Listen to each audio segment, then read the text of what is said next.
back to Cooking with Ash. Ramadan is upon us and it's one of the most joyous months for me.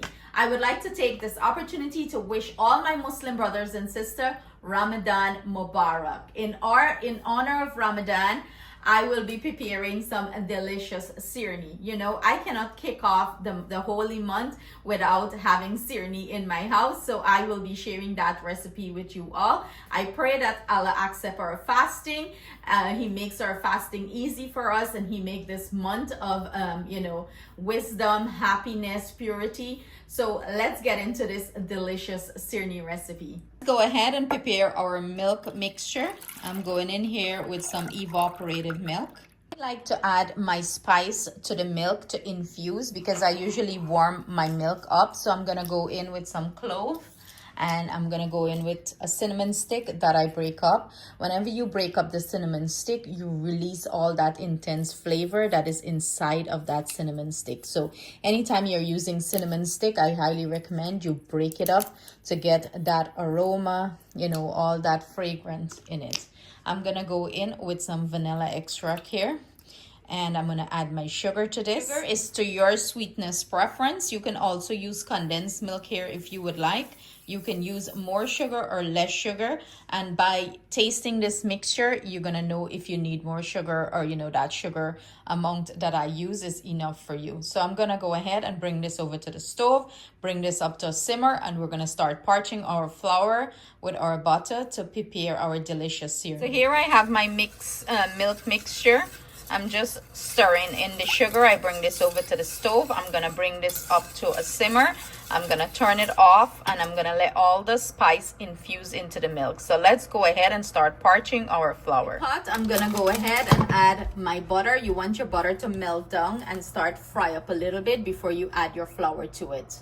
And I'm using salted butter. All the ingredients I'm using will be listed at the end of this video or in the description box right below this video. Now that our butter is nice and melted and you can see it start fry up, we're gonna go ahead and add our flour here, and I have my heat on medium to low. You don't want to keep your heat high, and you're going to start the parching process here, and you're going to parch this low and slow. Okay, do not rush the process.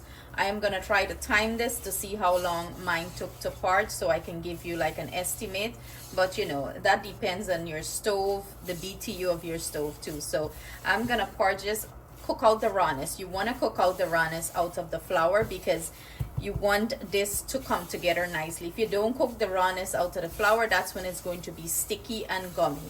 So you want to keep this on low to medium to low heat and keep cooking the flour. You're going to know when the flour is ready for the liquid because it's going to start smelling toasty and nice, and it's going to, I'm going to show you that.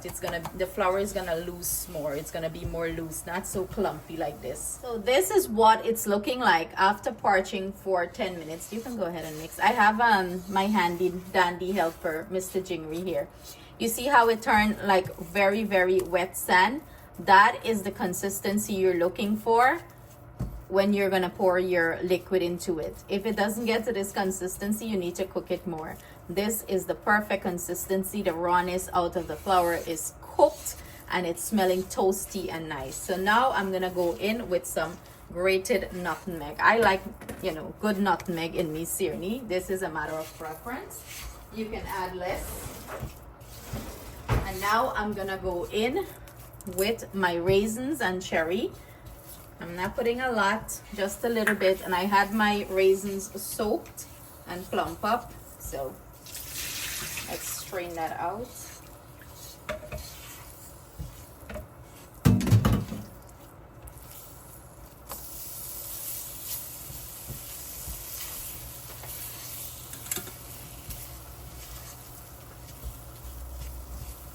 And I'm gonna go in with my milk mixture now, and I'm gonna strain this. I usually add everything at once, and you're gonna keep turning. That is gonna ensure that you get a nice smooth syrnee. Of course, we're gonna you wanna turn up your heat now. Of course, we're gonna add some orange soda to this. You can't make syrnee without some nice orange soda. I'm using Chubby, but use what you got on hand. Mix that in well. Stir, stir, stir like you never stirred before. Mix, mix, mix. Mix, mix, mix. I usually wait till that pulled together before I add in my chubby or my orange soda. It's smelling so nice.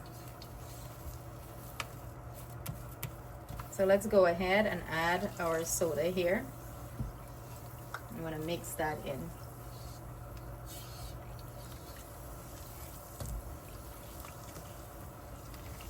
The classic Guyanese Sirnee. You have to put orange soda. You gotta put some orange soda in there. No red soda, okay? Orange soda. If my mommy can just put any other soda, it's beer trouble. So I put about 1 cup of orange soda there. Mix that in. And you're gonna know it's ready when it's pulling away from the pot and coming together nice and smooth.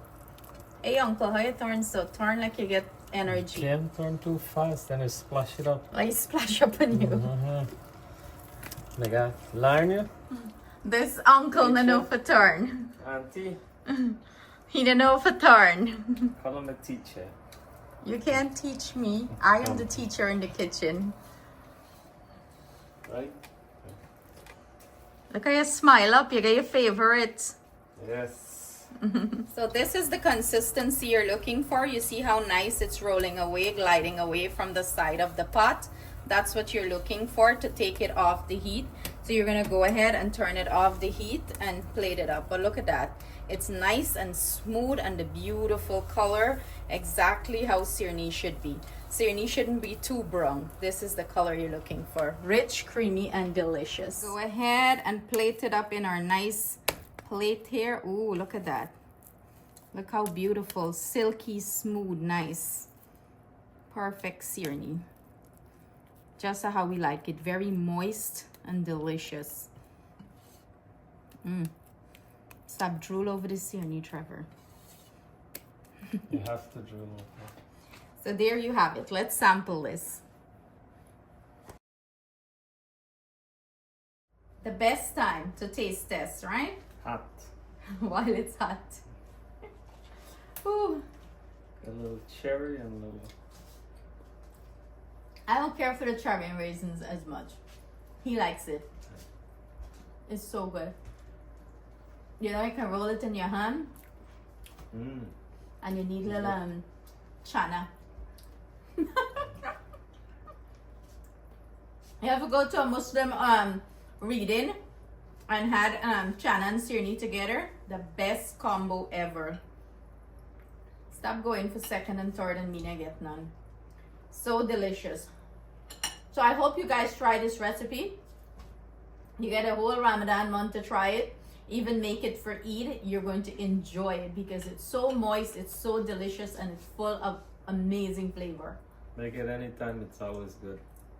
True, you don't have to make it Ramadan month alone. So I want to wish everyone Ramadan Mubarak again. Stay blessed, stay safe until we see you guys with another delicious recipe.